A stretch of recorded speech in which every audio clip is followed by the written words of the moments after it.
nouvelle enquête. Qui a tué François Girard?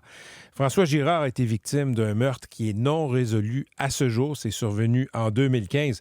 Au cœur de cette enquête, notre ami Paul Arcand qui est en studio. Salut, Paul. Bonjour, Patrick. Pourquoi François Girard? Il y a plein de meurtres non résolus, des cold cases, comme on dit au SPVM. Là, il y en aurait là, des centaines. Pourquoi, M. Girard? Parce que quand j'ai fait l'approche au service de police de la Ville de Montréal, je leur ai dit je veux traiter des cas de meurtres non résolus, et pas seulement de meurtres, mais des crimes graves non résolus. Et eux priorisent certains dossiers pour des raisons d'enquête, parce que la technologie a évolué, parce que dans le cas de François Girard, ça fait 10 ans. Alors, il y a des cas, ça remonte à 20, 25, 30 ans, plus complexes.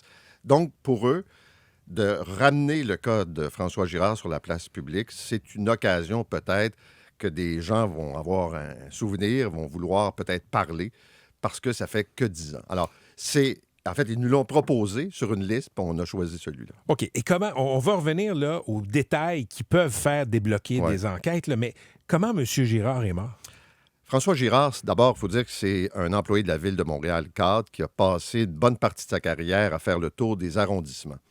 Le jour de son meurtre, il travaille pour l'arrondissement Huntsic-Cartierville et gère les cols bleus. Et le contexte de l'époque, ça brasse à la Ville. Il y a eu assemblée illégale des cols bleus. Ça se traduit par des mesures disciplinaires, des suspensions de 3-4 jours. Et lui, il doit gérer ça. Et il le vit assez mal. Assez mal, et il pense de plus en plus à la retraite. Donc, après une journée de travail où ça brasse un peu, puis les cols bleus, on les connaît, là, ils sont capables d'exprimer leur frustration. Ils sont capables. Il rentre chez lui, et la police a la preuve qu'il est chez lui jusqu'à 19h30 parce qu'il est au téléphone avec son conjoint, René, qui se trouve, lui, à Trois-Rivières à ce moment-là. Et entre 19h30 et 23h, on ne sait pas ce qu'il a fait. Est-ce qu'il est sorti? Est-ce qu'il a reçu quelqu'un? Est-ce qu'il y avait quelqu'un avec lui? Mais c'est sûr que durant la soirée, il y a au moins une autre personne qui s'est trouvée dans le logement. Et c'est un appel 911 ou 911 pour un incendie qui amène d'abord les pompiers sur place.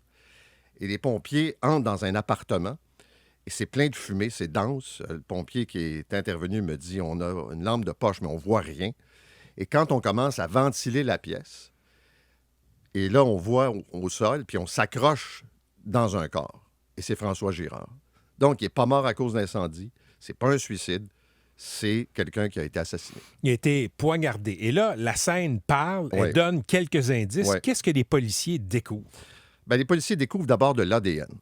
Et ce qui permet d'établir que le meurtrier est un homme. Mais on n'est pas capable de faire le lien entre l'ADN retrouvé et un individu en particulier. Donc, c'est pas quelqu'un qui est fiché, c'est pas quelqu'un qui a déjà été arrêté. C'est quelqu'un qui est en liberté, mais on a une preuve. Il faut trouver la bonne personne.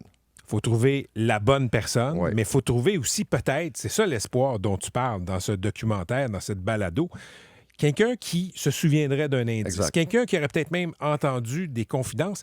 Est-ce que ça arrive souvent, ça? Je ne sais pas si ça arrive souvent, mais ça arrive. Il y a des gens, c'est un des enquêteurs, M. Hogg, qui m'a dit, il y a des gens qui sentent le besoin de partager ou de confier à quelqu'un, même quand il s'agit d'un crime horrible, un meurtre, ce qu'ils ont fait.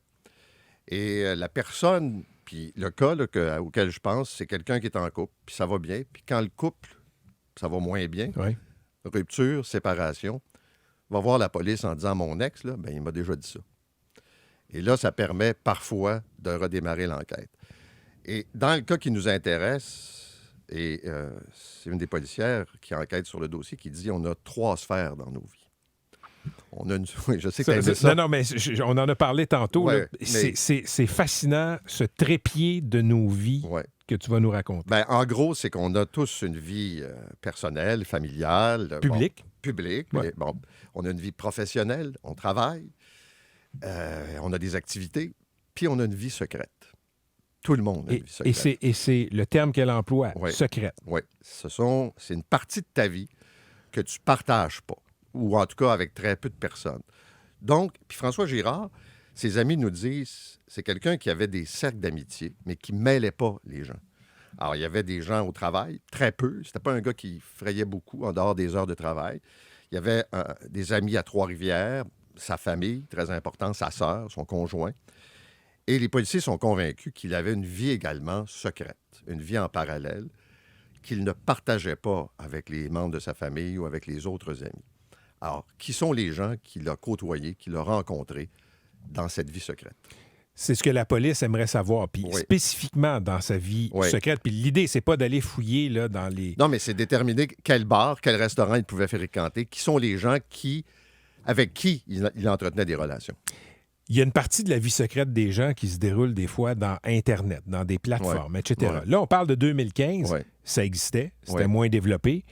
Et dans tes conversations avec les enquêteurs, est-ce que tu penses que si ce crime-là était survenu en 2025, les indices numériques de la vie secrète de M. Girard auraient permis de trouver la personne, peut-être? En tout cas, ça aurait été un outil assez efficace, dans le sens où les changements technologiques et l'utilisation que l'on fait de la technologie, du téléphone, ordinateur, comme me disait celle qui enquête, elle dit... tu sais, là, si je fouille dans ton téléphone aujourd'hui, là, m'en trouver des affaires. Et je pensais à une autre affaire, les caméras de surveillance. 2015, il y en avait moins chez les gens. Aujourd'hui, il y en a plein. C'est sûr que... Puis 10 ans, c'est pas si loin non plus. Non, mais tu sais comment ça évolue. Mais le bon a été... En fait, le bon de la technologie et de l'utilisation qu'on en fait. Et c'est pour ça que... Est-ce que François Girard allait dans tel bar? Est-ce qu'il était connu dans certains endroits? Est-ce qu'il y avait des amis en ligne? Même si ce n'était pas encore très fréquent. Ce que je veux dire, c'est que pour les policiers, le milieu de travail, peut-être, mais ce serait étonnant, son conjoint n'est pas un suspect, n'a jamais été un suspect.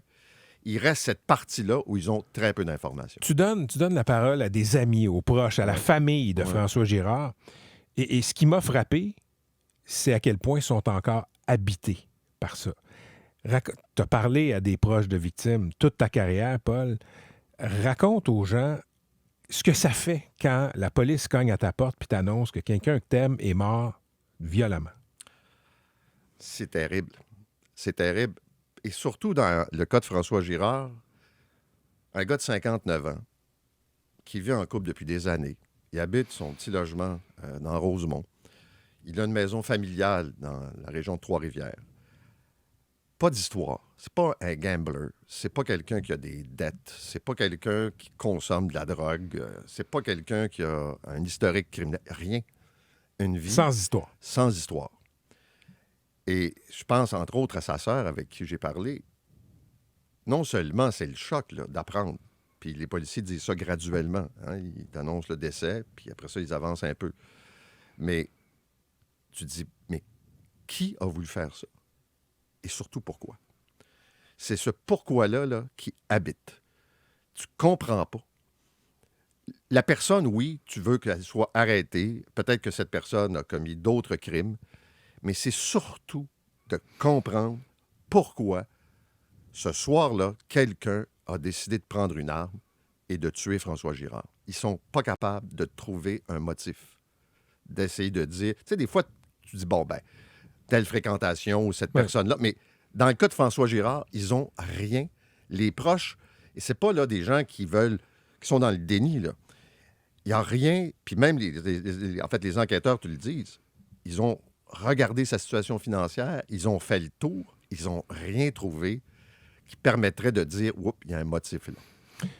On espère que ça va permettre de faire avancer l'enquête. Et tu le dis, là, dans la balado, les gens peuvent l'écouter, qui a tué François Girard, là, dans la série de balados sur nos plateformes, il y a les adresses courriels si quelqu'un a une information. Exact. Et l'idée, c'est ça. L'idée, quand je voulais faire ce qu'on appelle du true crime, je disais, est-ce que je fais un meurtre déjà résolu, puis reprendre l'histoire? Tu le refais, tu racontes l'histoire. Puis bon, il y en a beaucoup de ça. Puis je me suis dit non. Puis c'est pour ça que j'ai demandé au SPVM, j'ai dit, vous en avez des meurtres non résolus. D'ailleurs, ils viennent d'augmenter le nombre d'enquêteurs affectés là, à ces enquêtes.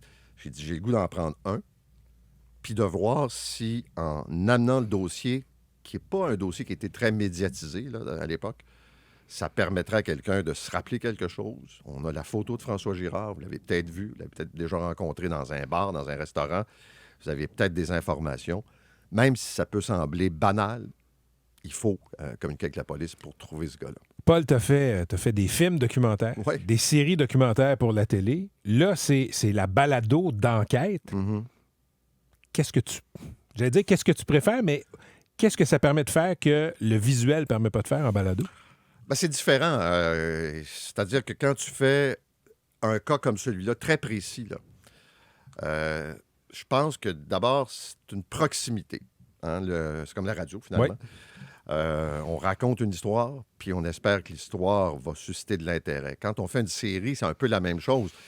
Mais tu sais, j'ai fait Les collectionneurs d'enfants. C'était une série sur les pédos sur le web.